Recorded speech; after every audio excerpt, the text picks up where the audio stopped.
Hello everyone. आज हम start करेंगे हमारा टॉपिक एसएचएम। देखो एसएचएम में हमने इसका बेसिक ऑलरेडी हम लोग पढ़ चुके हैं। इससे रिलेटेड कुछ क्वेश्चंस थे वो भी मैंने स्टार्ट करा दिए थे, है ना। तो आज हम नया क्वेश्चन स्टार्ट करेंगे। इसका क्वेश्चन नंबर 3 कि a particle is performing SHM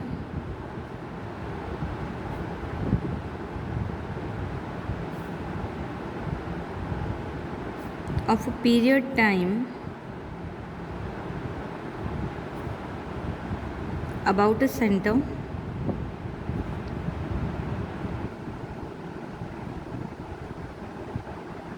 O and it passes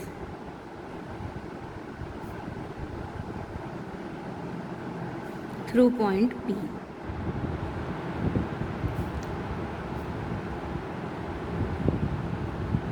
At a distance B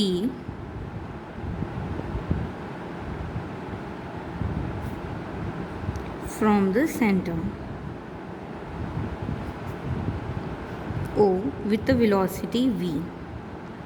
क्या बोल रहा है मुझे कि एक पार्टिकल है वो क्या कर रहा है, एसएचएम परफॉर्म कर रहा है जिसका टाइम पीरियड t है अबाउट अ सेंटर, जो क्या हो रहा है, पास हो रहा है through a point P at a distance B from a O हमारा क्या है, सेंटर है, और वेलोसिटी मुझे गिवन है v in the direction of OP।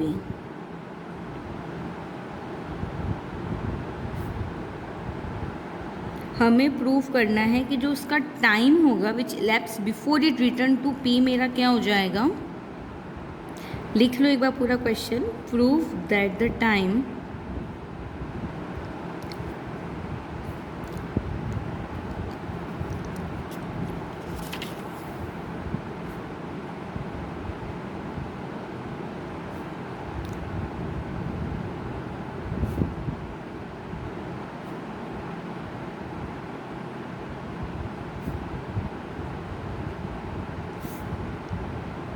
t by pi tan inverse vt upon 2 pi b। Clear है यहाँ तक। क्या बोल रहा है कि एक पार्टिकल है वो हमारा एसएचएम परफॉर्म कर रहा है, ठीक है, अबाउट अ सेंटर ओ। तो इसका एक बार डायग्राम बना लेते हैं। तो देखो सोल्यूशन मेरा क्या हो जाएगा, ये मान लो कोई पार्टिकल का एसएचएम मूवमेंट है a', ये उसका सेंटर है ओ, ठीक है। तो क्वेश्चन के अकॉर्डिंग क्या बोल रहा है, देखो कि O से ये पॉइंट, ये तुम्हारा P है पॉइंट, ठीक है, यहाँ से यहाँ तक का डिस्टेंस क्या है, B है, और ये तुम्हारा पॉइंट है Q, यहाँ से इसका डिस्टेंस क्या हो जाएगा, X। क्लियर है यहाँ तक। तो देखो सबसे पहले मैं क्या करूँ, हमें पता है जो टाइम पीरियड है T, उसका फॉर्मूला मेरा क्या होता है 2 pi by upon under root mu. इसको ले लो इक्वेशन नंबर 1। ये तुम्हारा क्या है, टाइम पीरियड होता है ऑफ एसएचएम। अच्छा देखो हमें एक और रिलेशन पता है वेलोसिटी वाला, क्या, that v² equal to mu a² minus b²। इसको ले लो इक्वेशन नंबर 2। ये दोनों ही मैंने क्या किया है, डायरेक्ट फॉर्मूले से लिखे हैं। अब देखो मुझे क्या पता है कि जो तुम्हारा b होता है, b तुम्हारा क्या है, इस पॉइंट P का डिस्टेंस फ्रॉम ओरिजिन O, तो वो तुम्हारा क्या होता है a sine under root mu T. ये भी मेरा सीधा फॉर्मूले से लिखा है, ठीक है। तो देखो इक्वेशन नंबर 1 से मुझे क्या मिल जाएगा, under root mu equal to 2 pi by T मिलेगा, है ना। और इक्वेशन नंबर 3 से देखो मुझे साइन म्यू टी की वैल्यू क्या मिल रही है, ये तुम्हारी हो रही है b/a। क्लियर है यहाँ तक। सिर्फ मैंने टर्म को क्या किया है, क्रॉस मल्टीप्लाई किया है। तो देखो O से P पर जाने के लिए हमारा टाइम क्या लगेगा, O से P की बात कर रही हूँ, है ना, B डिस्टेंस के लिए अगर हम बात करें तो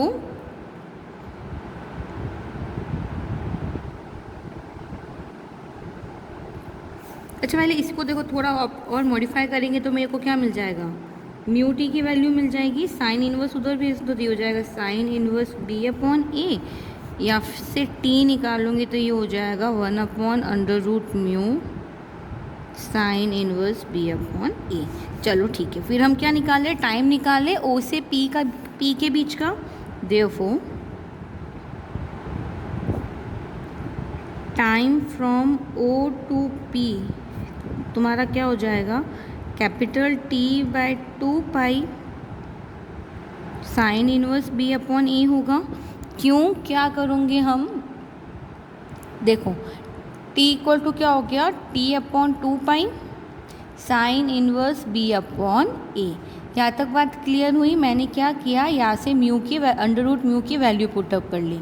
इक्वेशन नंबर 1 से मुझे अंडर रूट म्यू की वैल्यू मिल गई थी, जो क्या थी मेरी 2 पाई/t। तो मैंने क्या किया, इधर वैल्यू पुटअप कर ली इक्वेशन नंबर 1 से, तो मुझे टाइम मिल गया from O to P. Clear है यहाँ तक। अच्छा, time from O to P तुम्हारा क्या हो जाएगा, t/4 होगा। ठीक है,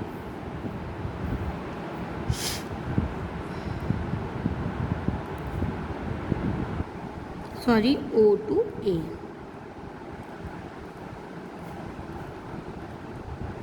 इसको ले लो इक्वेशन नंबर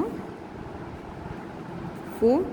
अब देखो, required time which elapse before it return to P मेरा क्या हो जाएगा,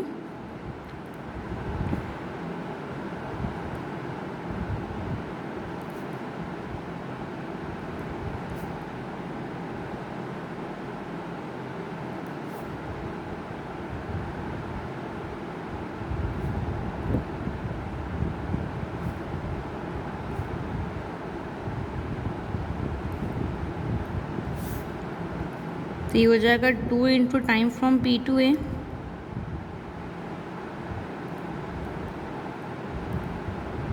देखो P टू A जा रहा है वापस, क्या हो जाएगा A टू P आएगा, सेम डिस्टेंस होगा, उसका 2 टाइम्स करूँगी तो मुझे क्या मिल जाएगा, रिक्वायर्ड टाइम्स इलैप्स मिल जाएगा। तो देखो P टू A टाइम निकालने के लिए क्या करो, जो टाइम है तुम्हारा फ्रॉम O टू A है ना, उसमें से मैं क्या करूँ, time from O to P minus कर दूँ तो मुझे क्या मिल जाएगा, P टू A मिल जाएगा। यानी O से A टाइम में O से P वाला टाइम माइनस कर दूँ तो मुझे टाइम क्या मिल जाएगा, P से A। और ये इधर बोला है तो लिख लो, time from O to P। चलो वैल्यूज़ पुटअप कर लें हम। तो देखो ये क्या हो जाएगा, t/4 minus t upon 2 pi sine inverse b upon e। ठीक है, अब इसमें से क्या कर सकते हो, t कॉमन निकाल लो और 2 कॉमन निकाल लो तो क्या बचेगा तुम्हारे पास, पाई/2। पूरे में से मैंने क्या किया, t/2 कॉमन निकालूंगी तो क्या बचेगा मेरे पास, ये 2 से 2 कैंसिल, यानी t/2 minus sine inverse b upon e। यहाँ तक बात क्लियर हुई। अब ये देखो तुम्हारी किसकी वैल्यू है, एक कहीं ना कहीं कांस्टेंट बन रहा है, तो इसको मैंने मान लिया एक कांस्टेंट मान लो अल्फ़ा, जिसकी वैल्यू क्या है, pi minus sine inverse b upon e। ये हमने क्या किया है, कांस्टेंट कंसीडर किया है, तो ये मेरा क्या हो जाएगा, t/पाई अल्फ़ा।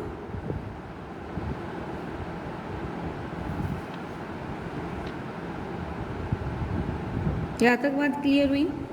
अच्छा इसको देखो, अब मैं इसको वापस अब क्या लिख सकते हो, अल्फ़ा माइनस पाई/2, सॉरी साइन को इधर ट्रांसफ़र कर दो तो ये तुम्हारा हो जाएगा sine inverse b upon A equal to pi minus alpha. इस टर्म को मैंने इधर ट्रांसफ़र किया है, इस टर्म को इधर ट्रांसफ़र किया है, तो माइनस टर्म तुम्हारा पॉजिटिव हो जाता है, जब इक्वल टू की साइड अगर हम भेजते हैं तो ये हो जाएगा तुम्हारा sine inverse b upon A equal to pi minus alpha. यहाँ से तुम्हें b/a की वैल्यू मिल जाएगी। तो देखो b/a क्या हो जाएगा, साइन उधर चला जाएगा, यानी साइन पाई/2 माइनस अल्फ़ा। और देखो पाई/2 माइनस थीटा तुम्हारा क्या होता है, साइन के लिए कॉस थीटा हो जाता है, तो ये हो गया कॉस अल्फ़ा। यहाँ तक बात समझ में आई। क्या किया मैंने, साइन इनवर्स को उधर भेज दिया, तो ये क्या हो जाएगा, b/a equal to sine pi minus alpha, और साइन पाई/2 माइनस थीटा तुम्हारा क्या होता है, कॉस थीटा होता है, तो ये बन जाएगा तुम्हारा कॉस अल्फ़ा। ठीक है, इसके बाद देखो कंटिन्यू इधर ही कर देती हूँ मैं। फिर तुम्हारा क्या हो जाएगा, tan अल्फ़ा निकाल लो। तुम्हें पता है tan अल्फ़ा की वैल्यू क्या हो जाएगी तुम्हारी, √a² minus b² upon b by equation number 2। Equation number 2 कौन सी निकाली थी हमने, ये वाली। V square equal to mu bracket में A square minus B square. तो देखो A square minus B square की वैल्यू यहाँ से निकाल सकती हूँ, तो वो क्या हो जाएगी वी स्क्वायर बाय म्यू। ठीक है, तो ये तुम्हारा हो जाएगा under root v square by mu upon B. A square minus B square की वैल्यू निकाली मैंने बाय इक्वेशन नंबर 2। इसका अंडर रूट कर लो तो ये हो जाएगा tan alpha equal to v upon under root mu B. यहाँ से अल्फ़ा निकाल लूँ तो ये क्या हो जाएगा मेरा tan inverse we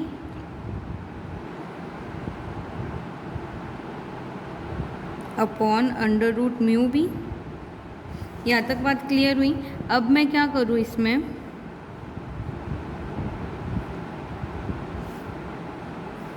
under root mu की वैल्यू पुटअप कर ले। अंडर रूट म्यू की वैल्यू हम पहले भी निकाल चुके हैं, तो ये मेरा हो जाएगा tan inverse under root mu की वैल्यू हमने निकाली थी 2π/t, तो ये हो जाएगा वी टी अपॉन 2π/b। ठीक है, यहाँ तक बात समझ में आ गई। ये मेरी अल्फ़ा की वैल्यू हो गई। तो देखो अब मैं क्या करूँ, जो मेरा टाइम जो रिक्वायर्ड टाइम था वो क्या था मेरा t π/अल्फ़ा। तो इसमें मैं क्या कर सकती हूँ, अल्फ़ा की वैल्यू पुटअप कर सकती हूँ। तो अल्फ़ा की वैल्यू रख लो तो ये हो जाएगा t/π ten inverse we T upon 2π/b। और यही तुम्हारा रिक्वायर्ड सोल्यूशन है। समझ में आया? एक बार वापस रिवाइज कर लेते हैं। सिंपली मैंने क्या किया, रिक्वायर्ड टाइम निकालने के लिए दोनों टाइम माइनस किए। उसके बाद इधर से क्या करोगे तुम, इस पूरे कांस्टेंट को अल्फ़ा मान लो। या से मैंने क्या किया, b/a की वैल्यू निकाल ली। उसके बाद हम टेन अल्फ़ा निकाल लेंगे। टेन अल्फ़ा से मुझे अल्फ़ा की वैल्यू मिल जाएगी, जो कि वापस मैं इसमें पुट करूँगी, तो मुझे क्या मिल जाएगा, मेरा required time. So I hope ये क्वेश्चन सभी को समझ में आ गया होगा। नेक्स्ट क्वेश्चन करते हैं, क्वेश्चन नंबर 4। क्या बोल रहा है क्वेश्चन कि a particle rest in equilibrium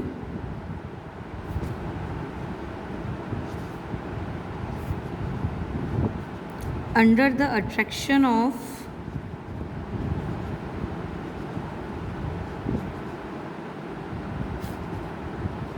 two centers of forces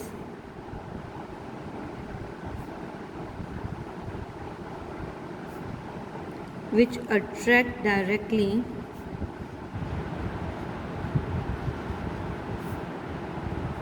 as the distance their intensities be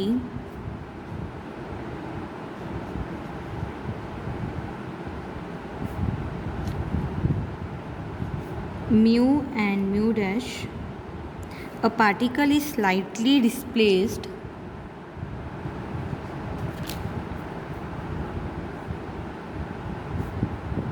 the particle is slightly displaced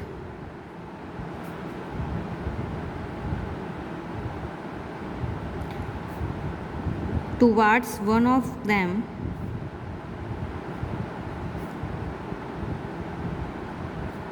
show that the time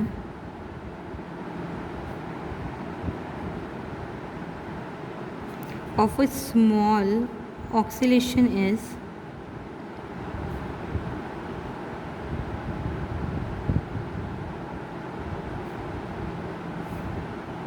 to pi by under root mu plus mu dash.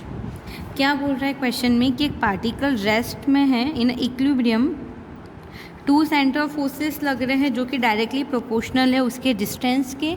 जो उसकी intensity है वो मुझे क्या given है, mu and mu dash.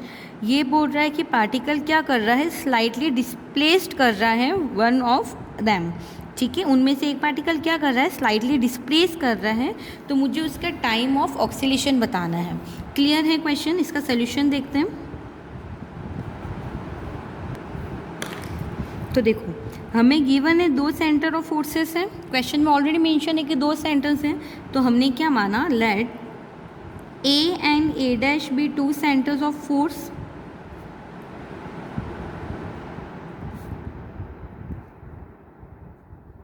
ठीक है, और पार्टिकल का मास m मान लो। तो मान लो let a particle of mass m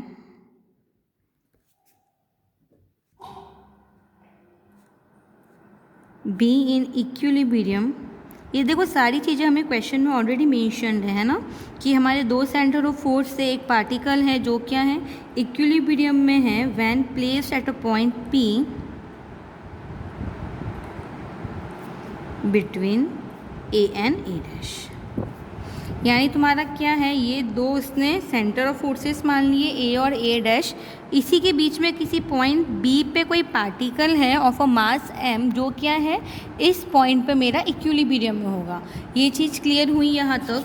अब कोई पार्टिकल मान लो एट अ पॉइंट पी, तो इनके बीच का डिस्टेंस मेरा क्या हो जाएगा, एक्स हो जाएगा, ठीक है, और ये इसके एम्पलीट्यूड्स हो जाएंगे। चलो सॉरी डिस्टेंस मान लो इसका, तो देखो पॉइंट बी का ए से डिस्टेंस क्या है मेरा ए डैश, और बी से ए डैश का डिस्टेंस क्या है मेरा, सॉरी ये तुम्हारा ए डैश है, ये तुम्हारा ए है ना। तो डिस्टेंस क्या है, ए डैश से बी के बीच का डिस्टेंस ए डैश हो गया, और बी से ए के बीच का डिस्टेंस मेरा क्या हो गया, ए हो गया। क्लियर है यहाँ तक। तो मान लो let A B equal to A and A B dash equal to A dash. तो देखो पोजीशन ऑफ इक्विलिब्रियम क्या हो जाएगी मेरी, then in the position of equilibrium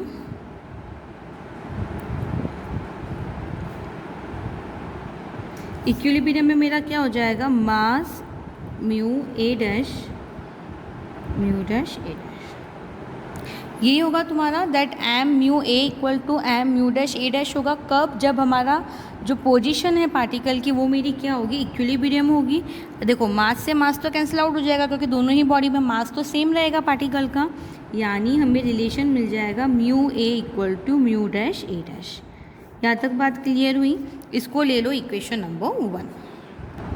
अब देखो क्वेश्चन के अकॉर्डिंग मुझे क्या गिवन था कि पार्टिकल जो है वो स्लाइटली डिस्प्लेस हो रहे हैं, ठीक है। तो हमने माना now let the particle be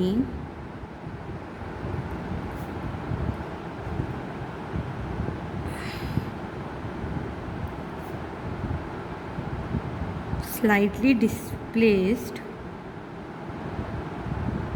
toward A and let go। तो देखो फर्दर द पोजीशन P की मेरी क्या हो जाएगी, BP इक्वल टू एक्स।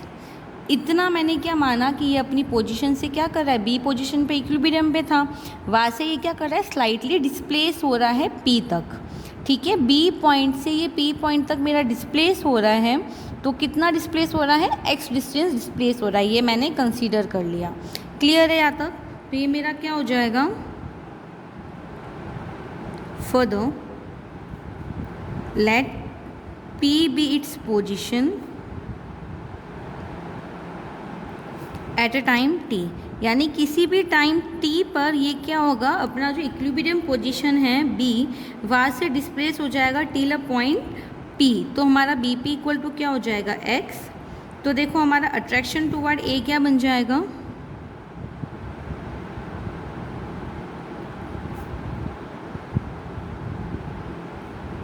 ये हो जाएगा M mu A minus x. देखो तुम्हारी ये ए डिस्टेंस थी इतनी, इसमें क्या हो जाएगा, एक्स डिस्टेंस कम हो जाएगा मेरा, तो ये क्या हो जाएगा मेरे पास, ए माइनस एक्स।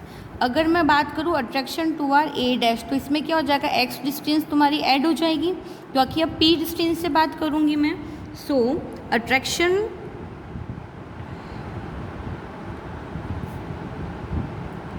टुवर्ड बी, तो इसमें क्या हो जाएगा, मेरा एक्स डिस्टेंस ऐड हो जाएगा। क्लियर है यहाँ तक। इसको ले लो equation number 2 and equation number 3। तो मेरा इक्वेशन ऑफ मोशन क्या बन जाएगा, hence the equation of motion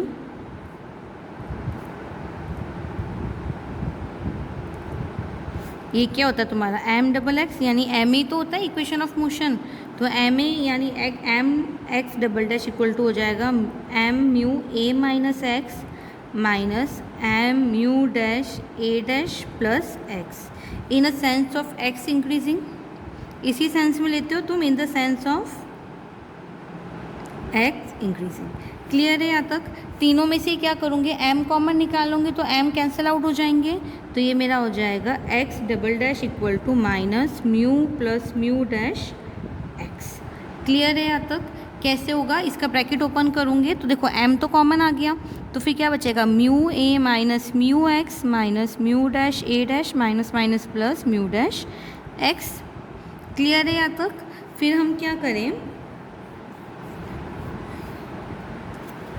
equation number 1 use कर लो।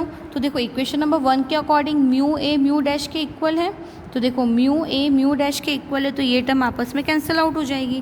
तो मेरे पास क्या बचेगा, x double dot equal to minus mu mu plus mu dash plus x. So this ये तो हमारी क्या होगी, स्टैंडर्ड फॉर्म ऑफ SHM आ गई। It represent standard form of SHM, ठीक है। So its time period will be, अब देखो ये मेरा SHM रिप्रेजेंट कर रहा है ना, तो इसका टाइम पीरियड मैं सीधा फॉर्मूले से निकाल सकती हूँ। वो क्या होता है मेरा 2 pi by under root mu. ये देखो SHM का स्टैंडर्ड फॉर्म है, तो इसको मैं क्या करूँ, कंपेयर कर लूँ उससे,